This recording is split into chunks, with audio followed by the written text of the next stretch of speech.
Bom, pessoal, graça e paz, dando mais continuidade a esse vídeo, né, que vai falar um pouquinho sobre a história, né, da crítica bíblica destrutiva para os irmãos que estão tendo contato diretamente com o vídeo. Agora, eu tinha feito os vídeos anteriores falando sobre um pouco da historicidade da crítica, né, em relação à Bíblia, né, lembrando que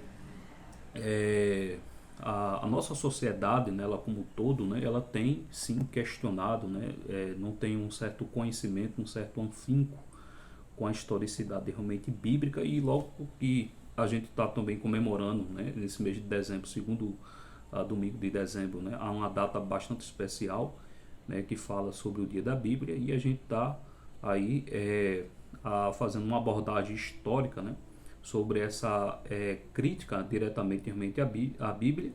E posteriormente ao próximo vídeo agora, eu acredito que esse vídeo acho que vai ser o mais longo de todos, né, porque tem muito conteúdo também para passar. Mas também é o mais longo, mas também vai ser também o mais dinâmico, né? Mais dinâmico do que os anteriores. Eu fiz algumas edições, né? E essas edições vai ser bastante mais, eu diria que mais dinâmico do que os anteriores. E o próximo realmente o vídeo, né, a gente vai ter um conteúdo, digamos assim, mais teológico, né, porque que o cristianismo, né, como um todo, ele sustenta a validade, né, e a autenticidade das escrituras. Por que ele crê, né, nas escrituras como forma de revelação de Deus para a humanidade.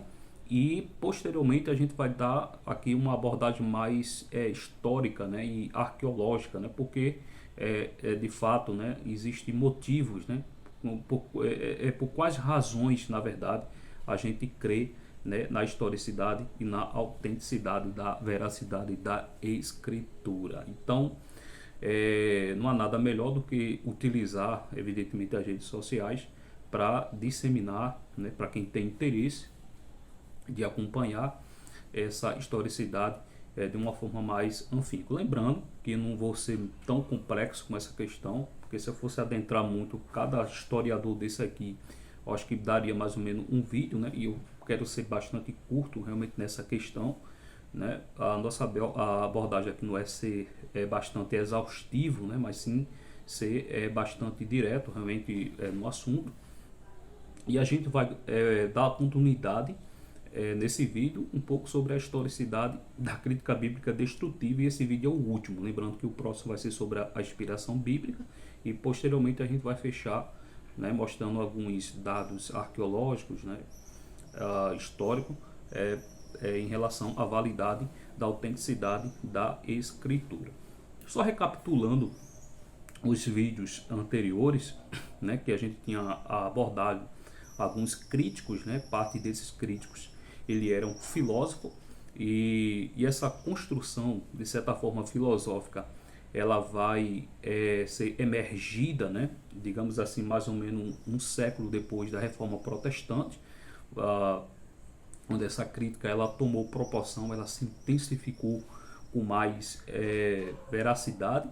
Então, você tem o primeiro, né, que eu havia citado, alguns pressupostos filosóficos, né, em relação a alguns filósofos, né, que deram realmente uma certa contribuição para a crítica, né, destrutiva bíblica. Você tem primeiro o indutivismo de Francis Bacon, onde a partir do próprio indutivismo, né, ele vai aí tentar separar, né, de uma vez por todas entre ciência e fé. Né? Você tem uma, uma visão completamente dicotoma de que os tratados, de certa forma, sobre fé não se combina, evidentemente, com as questões da ciência.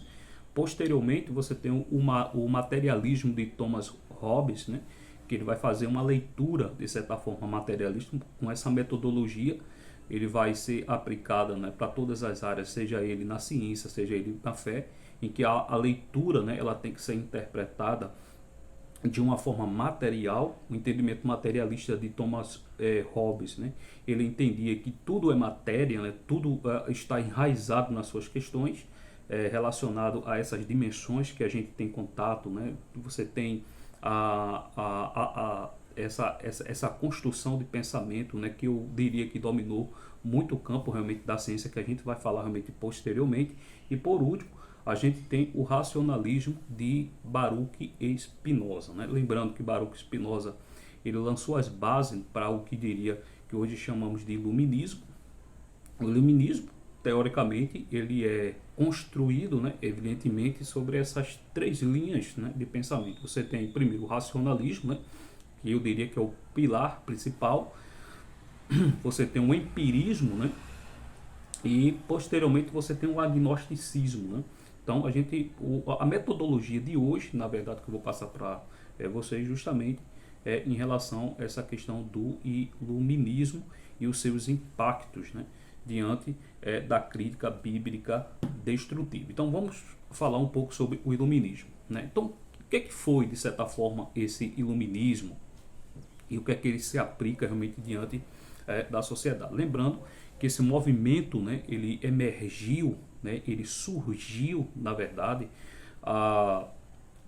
tirando alguns conceitos, né, desses homens que eu citei realmente anteriormente, como Baruch Spinoza, a ideia do racionalismo, a ideia de que tudo, né, a ciência e todas as questões que envolvem realmente a nossa civilização, o nosso meio social, deveria ser interpretado de uma forma bastante racional, né? Você tinha que ter somente a razão, que a razão, na verdade, era a metodologia, né, que deveria ser aplicada tanto na área da política, tanto na área da ciência e tudo mais, e deveria ser a metodologia para se conhecer, de fato, realmente a verdade.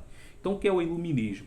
O iluminismo foi um movimento, né, intelectual que surgiu na Europa, no século, coloquei aqui no século XVIII, mas na verdade ele vai iniciar aí a partir do finalzinho do século XVII, né, e defendia a valorização da razão como forma de garantir o progresso realmente da humanidade. Deixa eu te contar um pouquinho sobre o contexto anteriormente.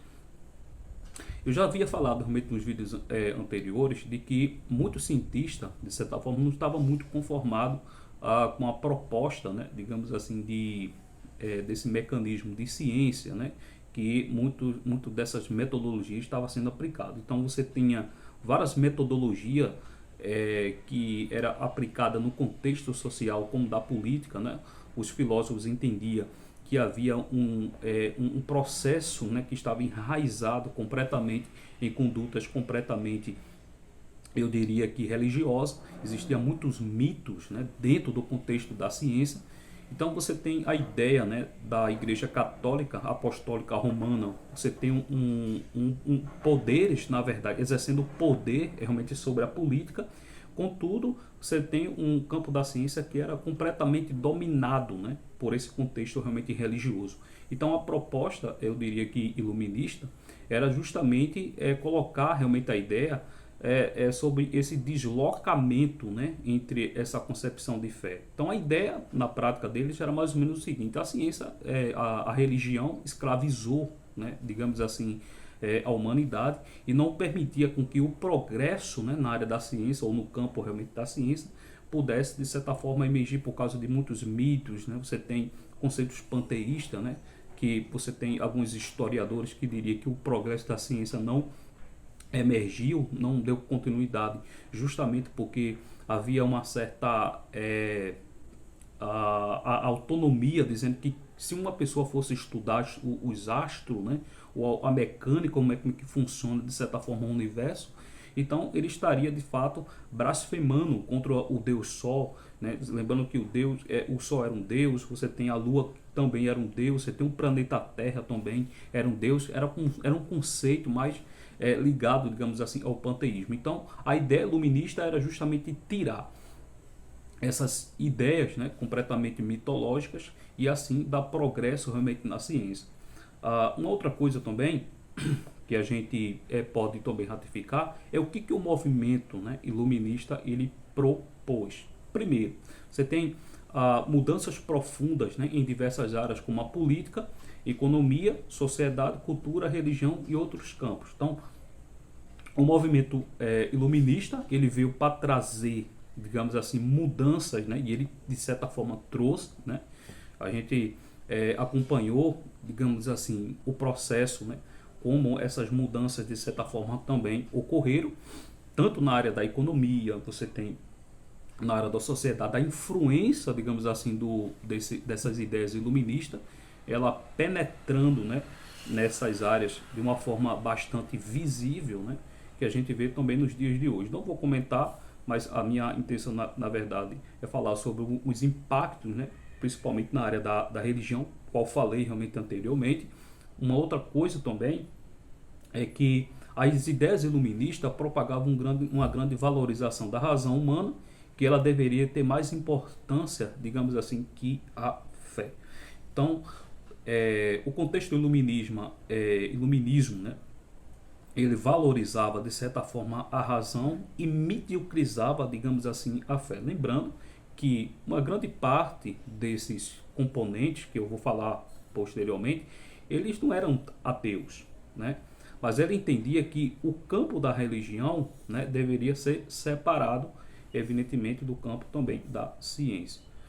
Uma outra coisa também que era proposto também por esse movimento é que eles rejeitavam as tradições e crenças que não tinham fundamento científico e procuravam usar da razão para explicar os fenômenos da natureza. Você tem vários fenômenos que acontecem na natureza. Você tem um trovão, né? Você tem algumas tribos, né? Você tem algumas religiões que interpretavam que esse trovão que era deuses, né?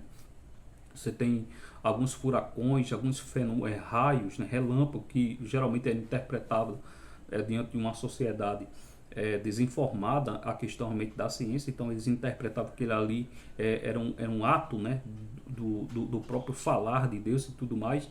Então eles rejeitavam as tradições e essas crenças, e para que essas coisas de certa forma fossem compreensível diante da sociedade, então a sociedade teria que usar a razão para que a realidade, né, ela pudesse de certa forma ter uma compreensão melhor das questões interpretativas, né? Tanto no campo da ciência, do campo da economia, do campo da religião. Então ele rompe, né, com essa barreira, né, pela primeira vez, lembrando que essas bases já tinham sido lançadas pelo próprio indutivismo, pela uma maneira indutiva do Francis Bacon, e posteriormente você tem algumas áreas sendo trabalhadas também com Baruch Spinoza, né, quando ele lança as bases também para o racionalismo. Você tem alguns principais nomes, né, do próprio iluminismo, né? Você tem o David Hume, a gente vai falar um pouquinho sobre ele. Você tem o Immanuel Kant, né? Você tem o Adam Smith, outro grande, né, iluminista que tiveram grandes influências. Lembrando que eu não vou citar todos eles, também não vou trabalhar com todos, né? O vídeo ficaria muito longo. Você tem o Voltaire, Denis Diderot, Montesquieu, né? E por último você tem o Jean-Jacques Rousseau, né? Mas eu vou apenas realmente trabalhar com dois deles que eu diria que tiveram mais influência nessa questão do impacto em relação às escrituras, né? Vamos falar um pouquinho sobre David Hume, né? David Hume, ele nasceu em 1711 na Escócia, né? Para ser mais exato. As escolas que o David Hume ele defendia era o empirismo, né, e o naturalismo. Lembrando que essas duas correntes eram mais ligadas ao ambiente racional, utilizava muito, ou seja, a ideia dele era utilizar a razão, e para utilizar essa razão, ele teria que utilizar esses mecanismos, né, como, por exemplo, o empirismo. Você tem que utilizar essa questão do método indutivo, e posteriormente. E quais são as ideias de Hume, né? Exatamente em 1562, Hume publica uma obra intitulada de Investigação sobre o Entendimento Humano, né, se tornando um clássico do pensamento iluminista. Nesse livro será abordada uma ênfase extrema, né, no empirismo. Nesse mesmo livro, o próprio Hume ele vai fazer algumas críticas, né? Primeiro, Hume rejeitou a inspiração plenária das escrituras. Hume não acreditava em questões sobrenaturais. Essas mudanças agora que teve nesse processo filosófico era completamente a ideia central era para desmitologizar, né, as questões sobrenaturais. A ideia era justamente isso, né, desconectar completamente dessas questões religiosas. Terceiro, o antissobrenaturalismo de Hume e o foco da rejeição à crítica bíblica, né? Você tem uma outra questão que é abordar também com ele, é a questão também dos milagres, né? Eu diria que o Rumi, ele fez várias críticas, né? Entre essas críticas você tem a inspiração bíblica, mas o foco, na verdade, de Rumi, ele foi justamente nas questões dos milagres, né? Um ponto bastante interessante que eu queria realmente me concentrar é mais ou menos dividido da seguinte forma que Rumi construiu o seu argumento. Primeiro, uma lei da natureza assim, baseia um alto grau de probabilidade, porque ela é regular, né? E essa construção, ela era mais ou menos assim: uma lei da natureza baseava-se num alto grau de probabilidade, porque ela é regular. O milagres, né, baseia-se no menor grau de probabilidade, porque é raro. O homem sábio sempre baseia-se a sua crença no mais alto grau de probabilidade. E você tem aí a terceira, o terceiro argumento, onde ele vai construir mais ou menos baseado dessa grande conjectura. Portanto, o homem sábio jamais deveria crer nos milagres, né? O que Rumi, na verdade, estava querendo dizer aqui? Quais são as probabilidades, né, para que você possa realmente construir os seus argumentos em milagres? Uma vez que milagres ele acreditava que era um evento raro da natureza, e por ele ser um evento raro realmente da natureza, essas questões não poderiam ser interpretadas de uma forma empírica, né? Então ele vai, por exemplo, criar uma espécie de probabilidade mecânica, e essas probabilidades mecânicas, né, eu não vou adentrar sobre essas questões, porque ficaria muito extenso. Então, pelo fato deles ter uma probabilidade, um grau de probabilidade muito menor, né, da gente ter ou colocar a nossa racionalidade, portanto, essa questão não poderia ser tratada de uma maneira científica e tudo mais. Um outro cara, né, que eu diria que teve também um grande impacto também na área, lembrando que esses dois, tanto o David Hume, né, como também o Immanuel Kant, ele era iluminista, né? Você vê que foi um verdadeiro divisor de águas, né, na sociedade, teve muita influência, não só teve, né, mas também tem muita influência também nos dias atuais. Quem foi, na verdade, o Immanuel Kant, né? Você tem o David Hume, que critica os milagres, aquelas questões sobrenaturais da Bíblia, né? Ele vai dizer que aquilo ali, de certa forma, não existe, que a Bíblia realmente é um certo livro que não pode ser levado em consideração quando compreendemos o lado científico e tal e tudo mais. E você tem o Immanuel Kant. Nasceu no Reino da Prússia, né, em meados de 1724, e ele morre em 1804, né? As escolas que o Immanuel Kant ele defendia era justamente o racionalismo e empirismo, né? Que geralmente essas ideias que Kant realmente ele defendia, né? Por que eu citei o agnosticismo de Immanuel Kant, né? Você vai entender um pouquinho. Primeiro, a origem do conhecimento de Kant acreditava para que o conhecimento ocorra deveria ser pelos múltiplos sentidos, e isso ocorre através do processo sinérgico entre os sentidos e a mente, né? Percebe uma coisa. Então, Kant realmente acreditava que a gente poderia sim conhecer muitas coisas de nossa realmente realidade. Só que o conhecimento, na verdade, para Kant, ele entendia que deveria ser um processo, na verdade, entre as nossas atividades dos múltiplos sentidos em contato realmente com a própria natureza. Então, todas as vezes que a gente estabelecendo um contato, né, de um processo cinético entre a nossa mente, né, e o contato com a nossa natureza através do nosso sentido, você tem os olhos, você tem o tato, você tem o paladar. Através dessas coisas, a gente obtinha, de fato, o conhecimento. Porém, Kant realmente acreditava que esse conhecimento, através do nosso sentido em processo cinético com a nossa mente, tinha também limites. Então, ele dividiu, né, essas questões de conhecimento, e a gente vai tentar distinguir esses dois conhecimentos de Kant. Primeiro, para explicar os limites do conhecimento de Kant, né, faz uso de dois termos. Primeiro, fenomenal, Nesse campo é onde nossas experiências sensorial, experimental é possível.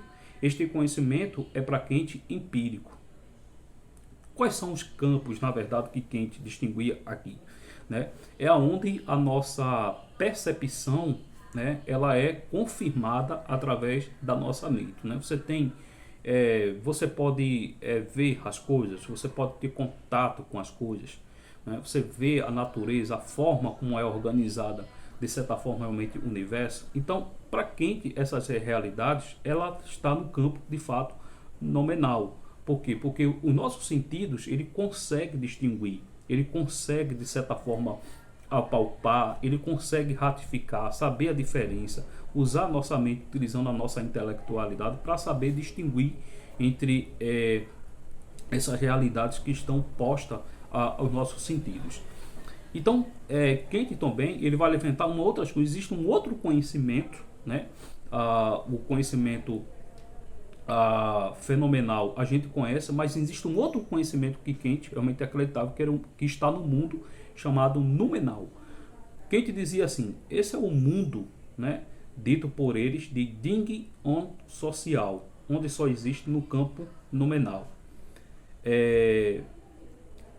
Esse, diz Kant, está fora do nosso alcance, de nossos sentidos. Dessa forma, não podemos conhecer de forma plena, mas parcial. Quais são, na verdade, esse campo, né, que o Kant, eu diria que ele estava propondo, né? Kant, na verdade, ele não descartava a ideia da existência de Deus, não descartava a hipótese também dos milagres, mas Kant, na verdade, ele entendeu que essas coisas, elas não podem ser empíricas, né? As questões sobrenaturais da Bíblia, elas não podem ser empíricas, né? Kant, ele não desacreditava da ideia de Deus, mas também não confirmava, de certa forma, a existência. Claro que existem muitas discussões, outros colocam Kant, na verdade, como agnóstico, outros colocam como deísta. Existem muitas interpretações em relação a Kant. Mas essas divisões, você pode ver que tem tanta diferença das posturas, né, que até então era trabalhada anteriormente.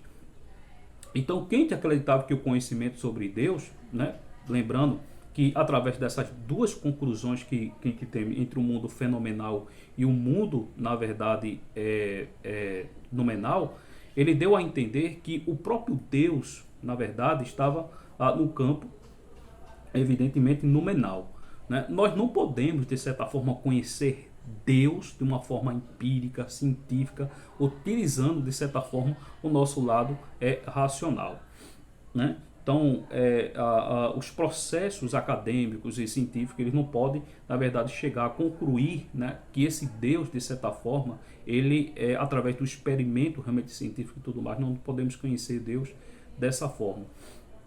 Então, Kant, na verdade, ele nega os 3 argumentos a favor da existência de Deus, né? Não vou comentar sobre ele, eu digo que eu gosto de fazer um vídeo posteriormente falando sobre esses argumentos, que até hoje, né, elas são bastante trabalhados, são muito levantados também na área da ciência, que é o argumento cosmológico, né? Que ele vai dizer que Deus é a causa do universo. Então, Kant, na verdade, ele desconstrói realmente essa ideia, ele não acredita, né, basicamente no argumento da causa, que Deus como causador do universo. Você tem um argumento ontológico, né? Deus como um ser necessário para a nossa existência. Existe um argumento bem equilibrado em relação a esse ditame em relação para a existência realmente de Deus. E tem o argumento teleológico, né? Deus como um design para o universo. Você tem a complexidade da vida, né? Você tem a forma como o universo, né, de certa forma, ele é organizado mecanicamente. Então, esse design que existe no mundo, né, Kant acreditava que isso aí poderia acontecer de uma forma também natural, né? Isso não é uma explicação, de certa forma, para a existência de Deus. Então, Kant, né, ele é mais conhecido hoje como um ser agnóstico, né? E que você, através da metodologia científica, você não pode, de certa forma, negar Deus. Existem muitas realidades que a gente pode realmente ditar isso. Você não pode negar Deus, porém, você não pode afirmar por causa dessa metodologia científica, empirista, racionalista e tudo mais. Mas você tem um outro movimento, tá? Que é justamente o movimento deísta, né? Ele começa por Ebert, não me lembro, não sei falar praticamente o segundo nome dele, que é bem difícil, eu acho que é Of Sherbos, né? Não sei, que ele é justamente pai, né, propriamente dito, do deísmo, né? Então, os deístas, na verdade, na prática, através de diversos tipos de movimentos anteriores, eles acreditavam mais ou menos o seguinte, que Deus existe, sim. Mas Deus, ele não é imanente e transcendente, né? A compreensão de um deísta, ele é mais ou menos o seguinte, que Deus, ele criou sim o universo. Então, o universo não tem condição da gente realmente assim, desconectar, né, desse ambiente racional, entender essa complexidade da vida sem Deus, né? Ele admite sim a existência de Deus. Porém, Deus, ele fez a criação e abandonou. Não? Deus simplesmente fez realmente a criação, né? Mas Deus, de certa forma, não se compactua com a humanidade, né? Deus não se relaciona com a sua própria criação. Deus simplesmente criou. Esse pensamento, de certa forma, ele vai contra, né, o argumento bíblico, né? Então, se Deus simplesmente ele criou a humanidade e não se compactua, logo, essas questões religiosas são tudo produto da cabeça dos seres humanos, são tudo criações humanas, são todas questões mitológicas, né? Então, é uma negação, né, do envolvimento, propriamente dito, de Deus para a humanidade. Você tem alguns deístas, né, eu diria que americanos. Você tem o Benjamin Franklin, muito conhecido também da história. Você tem o Thomas Jefferson, né? Eu diria que, acho que foi o Thomas Jefferson que criou a luz, né, ou a lâmpada, né? Se não me sai da memória. Então, Stephen Hawking, se não compreendamos, né, ou não alegamos que esse Stephen, na verdade, é o Stephen Hawking, né? Não, esse aí é o Stephen Hawking, né, que é diferente do Stephen Hawking. Então, você tem esses movimentos, na verdade, que teve, de certa forma, grandes impactos, né, diante realmente da sociedade. Você tem alguns movimentos posteriormente que ele também foi fruto, né, eu diria, do próprio iluminismo. Você tem um ceticismo de Auguste Comte, né, eu diria que é chamado de cientificismo ou positivismo diante realmente dentro do contexto realmente científico. O cientificismo, na verdade, ele acredita que não há nada na realidade, que não exista, né, no mundo, que não passe, de certa forma, pela compreensão da própria ciência. Então, aquilo que a ciência, de certa forma, pode provar, isso sim, ele pode ser lembrado como verdade. Essa questão ele pode sim ser, digamos assim, ratificado como algo autêntico, algo como verdadeiro, mas aquilo que a ciência não pode, de certa forma, colocar, então isso não pode ser levado em consideração como verdade, né? Ou como um ditame realmente para a sociedade. Então ele inicia primeiramente com Comte, né? Ele nasceu aproximadamente em 1797 em uma família católica, né, francesa, de tendência racionalista, mas aos 14 anos de idade deixou de acreditar em Deus. Então é basicamente isso. Tendo como um ponto de partida, né, epistemológico, por incrível que pareça, né, o agnosticismo de Emmanuel Kant e o desenvolvimento histórico de Hegel, né? Então Comte desenvolveu a lei do crescimento, né, que se dava, na verdade, em 3 estágios, né, do desenvolvimento. Você tem, primeiro, conforme aí aparece realmente na tela, você tem o primeiro, que é o teológico, né, que é a fase prematura, criança, onde quase que você não entendia nada sobre ciência, né, sobre a nossa realidade, você não tinha muita percepção das coisas. Então, esse crescimento, né, desses estágios, ele foi avançando, né? Depois você vem a antiguidade, onde as pessoas davam mais credibilidade desse âmbito filosófico sobre as questões do metafísico, né? Estava ainda na idade jovem. Então, e por terceiro, você tem a Idade Média, né, que tem o positivismo, que ele trata mais sobre essa questão, sobre de uma forma mais madura, né, que eu diria que essa questão seria mais tratada como forma adulta. Posteriormente, existe uma outra corrente, né, que até então ela vai ter um impacto, né, que até hoje na nossa sociedade esses impactos ele acontece. Inclusive posso até fazer um vídeo, né, propriamente dito, né, para fazer um vídeo para trabalhar sobre essa questão, porque é muito longa. justamente falando sobre o evolucionismo, né? O que é o evolucionismo na prática? É a ideia de que a vida humana, né, ela não passa de uma complexa cadeia de acidentes químicos, né, e mutações biológicas que evoluíram através de milhares de anos, tendo como guia o processo de seleção natural, e que a vida biológica ela passou por um processo de evolução, e que vidas, na verdade, de uma forma microscópica, teria evoluído para macroscópica, né? Então você tem vidas unicelulares que lá vão evoluindo, vão ganhando forma, passando por diversos tipos de mutações genéticas até chegar aos dias atuais. Primeiro, essa evolução, primeiro a lançar as bases, né? A primeira pessoa a lançar as bases foi o Ebert, né? Chamado Space. Ele nasceu em 1820, né? A segunda linha positivista de Auguste Comte e John Stuart Mill lança as bases pela primeira vez a evolução naturalista evolucionista. Posteriormente você tem o Charles Darwin, né? Ele nasce em 1809. A filosofia já havia plantado as suas sementes ceticistas, né? Agora só faltava colocar isso em prática.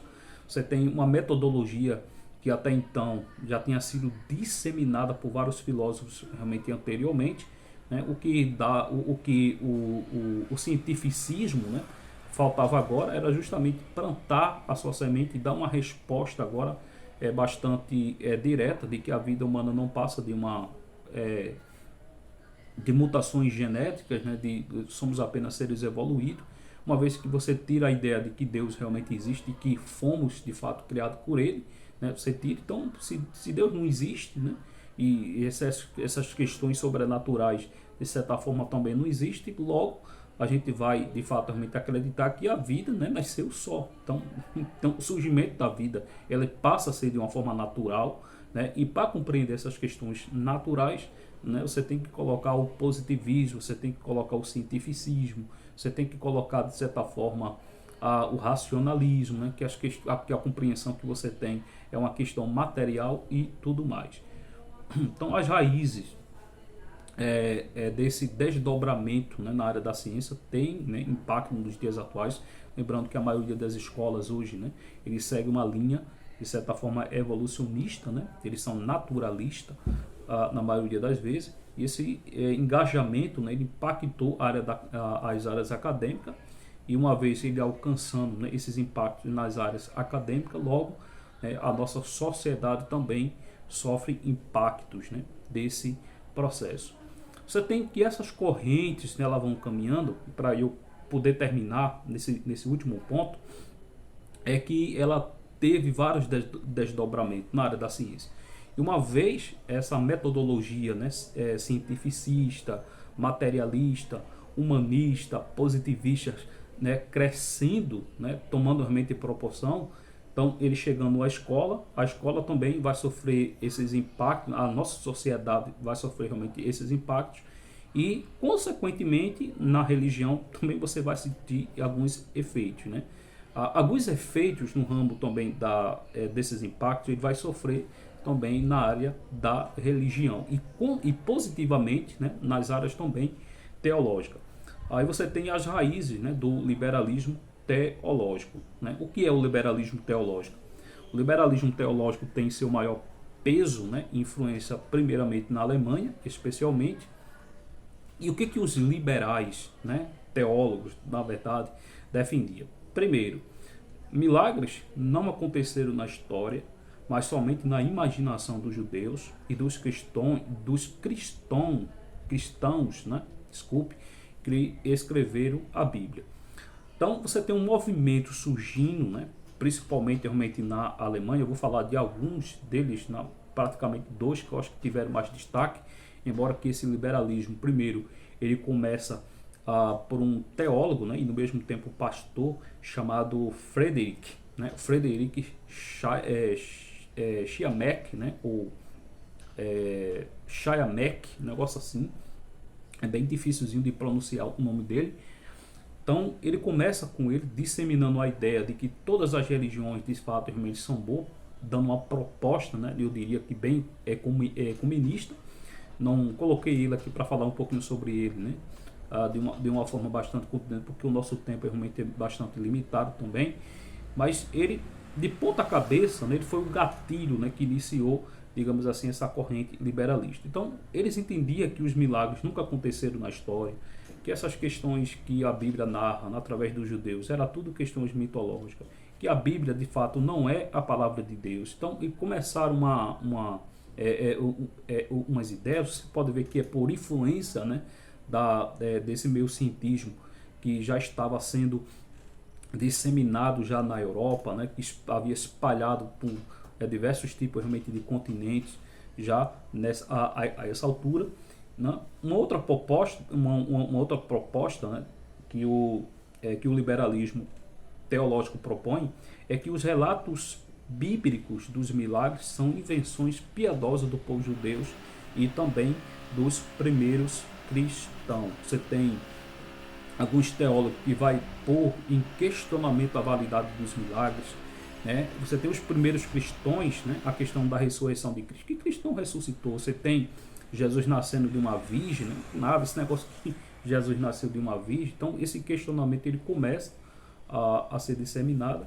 Um outro argumento, né, que geralmente ele propôs é o sentimento religioso, né, que é algo universal, isto é, cada ser humano é capaz também de experimentar. Lembrando que essa ideia ela foi baseada na ideia primeiro de Frederick Schleiermacher, né, ou Schleiermacher, primeiramente deliberada por ele, que como se todo ser humano, né, existisse uma certa centelha de religiosidade dentro dos corações de cada ser humano, e por isso o ser humano ele tende, na verdade, a ser religioso e voltar, na verdade, para a religião. Então você tem meio que um ambiente não só ecumenista, mas também a ideia bem universalista, né, dessa proposta realmente religiosa. Então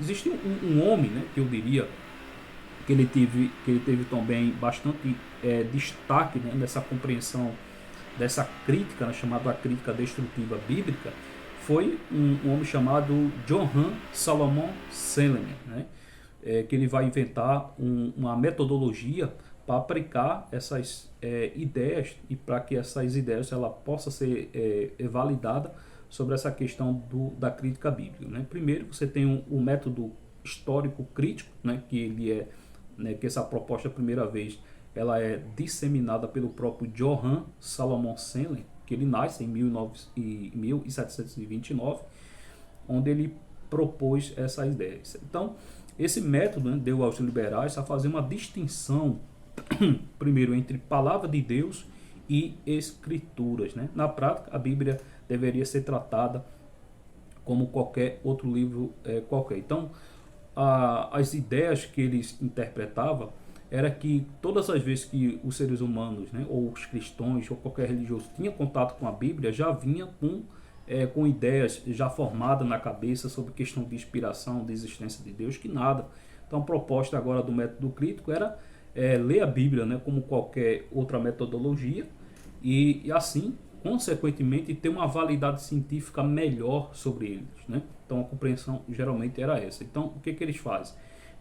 Ele faz uma distinção primeiro do que é a palavra de Deus, que é a palavra de Deus na prática. Ele parte do pressuposto mais ou menos o seguinte: no entendimento de Selener é quando Deus se manifesta em sonhos, visões, na prática e as revelações de Deus. Você tem, por exemplo, Jeremias, que não teve revelações, né? Teve sonhos. Você tem José tendo sonhos, tendo visões, outros têm ditames. Isso aí, de fato, ele é sim a palavra de Deus. Agora, o que é escrituras? É a parte humana da estrutura que contém erros, né, na escrita, no seu próprio realmente ator.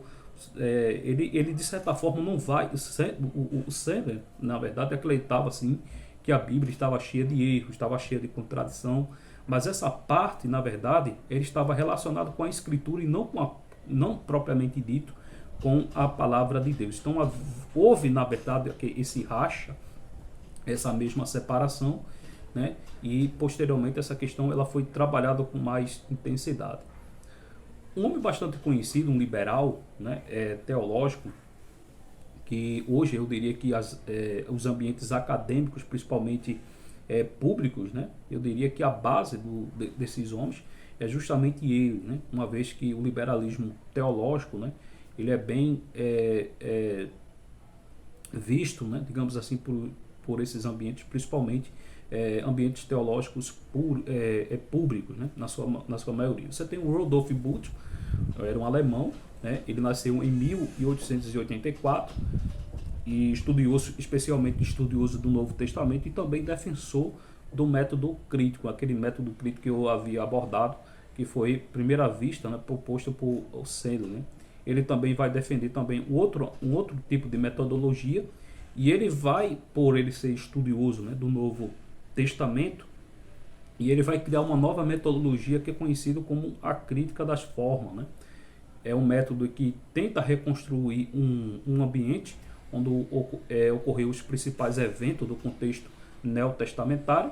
Então, Bultmann, né, para você ter uma ideia, chega a dizer que a sua crítica de que a única coisa legível e real no ambiente do Novo Testamento é quanto à frase que Jesus padeceu sobre o comandante, né, daquela ocasião, sobre Pôncio Pilatos. Então, Bultmann, na verdade, ele faz uma espécie de investigação e ele vai propor que tudo que houve, digamos assim, no contexto neotestamentário é tudo mito, né? Tudo fábula. Ele vai rejeitar os milagres, vai rejeitar a ideia de que Jesus realizou, curou o cego, andou por cima das águas. Ele vai a ideia, na verdade, de um judeu nasceu na barriga de uma virgem, que nada, isso é tudo mito, né? Isso tudo foi criado realmente pelos judeus. Então essa ideia é justamente da crítica da forma. Ele passou, na verdade, ele foi erguido, foi justamente para poder desmitologizar, digamos assim, o contexto realmente do ambiente neotestamentário, e assim, posteriormente, estabelecer as bases, né, os ditames para a crítica realmente textual. Então, Bultmann, né, ele ficou bastante conhecido por causa desse processo, né, e estabeleceu, tanto é que depois dele teve vários liberais, que não é o caso realmente a gente comentar aqui, né, daria, na verdade, um vídeo, né, bastante extensivo para a gente comentar sobre esse liberalismo teológico. Então, você vê que teve um impacto, né, muito grande realmente da sociedade. Então, por último, né, a gente vai falar um pouquinho sobre a neo-ortodoxia de Karl Barth. Karl Barth era um suíço, um pastor suíço, né, crítico do método crítico. Karl Barth nasceu em 1887, para ser mais exato. Então, Barth, na verdade, agora ele vai criticar, né, o que de fato estava havendo na sociedade. Então você vê que a metodologia que havia sido aplicado através do método histórico crítico, né, ele varreu completamente a ideia de que a Bíblia ela é inspirada por Deus, que tinha erro. Então você vê o impacto, né, de uma forma bastante negativa, né? Você vê que tinha as pessoas que estavam perdendo completamente a esperança, até mesmo na existência de Deus. Lembrando que essa influência, né, ela vem evidentemente desses filósofos que existiu, aliás, que através dessa metodologia que foi aplicada realmente nas escolas, ela traz disso, porque a ideia desses alemães e desses liberais era justamente ser tratado não como um ser, eu diria assim, supersticioso, né, de uma ciência falsa, que é justamente isso que essa propaganda científica ou cientificista geralmente propaga, né, que todas as pessoas que creem em Deus, quando colocam a sua metodologia na ciência, e geralmente ele é uma ciência falsa, né, geralmente é isso, essa percepção que ele tem. Então Karl Barth ele começa a desconstruir, né? Então a ortodoxia, né, ou melhor, a neo-ortodoxia era justamente uma nova ortodoxia que estava surgindo, quando Karl Barth critica esses ventos e diz assim, não, a Bíblia não pode ser tratada de certa forma dessa forma, né? Karl Barth era um tipo de cara que ele, a princípio, não negava, né, que a Bíblia de certa forma estava cheia de erros, que existia mitos, né, propriamente dito na Bíblia, mas ele, a neo-ortodoxia tinha uma nova proposta. Karl Barth entendia que todas as vezes que o ser humano ele tinha contato, né, propriamente com a Bíblia, né, você poderia ter um contato com Deus através da leitura, né? E que tudo, né, que existe realmente na Bíblia não é fruto realmente simplesmente do acaso, né? É fruto do erro, ou seja, há coisas dentro realmente da Bíblia que dá sim para ser realmente aproveitado, que Deus pode de certa forma transformar o homem através do contato com as Escrituras. Então, o que a neo-ortodoxia defendia? Primeiro, a única revelação divina, estritamente falando, é a revelação de Deus em Jesus Cristo. Karl Barth, ele não tira, né, essa ideia de que Jesus de fato existe, né? Ele sustenta a ideia de que Jesus de fato existe. Então, essa é a primeira proposta dele. A segunda, a Bíblia é falível, né? Ela é apenas um testemunho humano da revelação. Muitas coisas aconteceram tanto no ambiente neotestamentário, né? Aliás, veterotestamentário, como no Novo Testamento. Porém, né, há muitas coisas que dá ainda para você, de certa forma, colocar em prática, né? Tem muitas coisas boas. Não dá para jogar todo o conteúdo fora. Tem muitas coisas que dá realmente para aproveitar. E através dessas poucas coisas que dá para você aproveitar, né, você pode ter um contato com Deus através dessas experiências. E por último, né, ela se torna a palavra de Deus quando o Espírito Santo usa para iluminar os corações da mente. É que eu falei realmente anteriormente.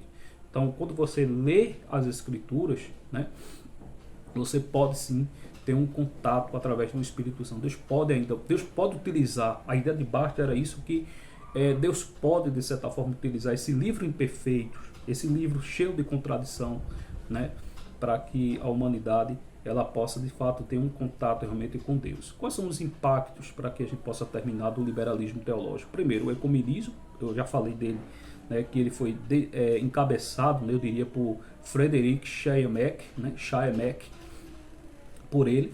Você tem, segundo, o feminismo, né, que ele nasce através de algumas mulheres, né, por que pareça, né, cristã, né, ele desencadeia.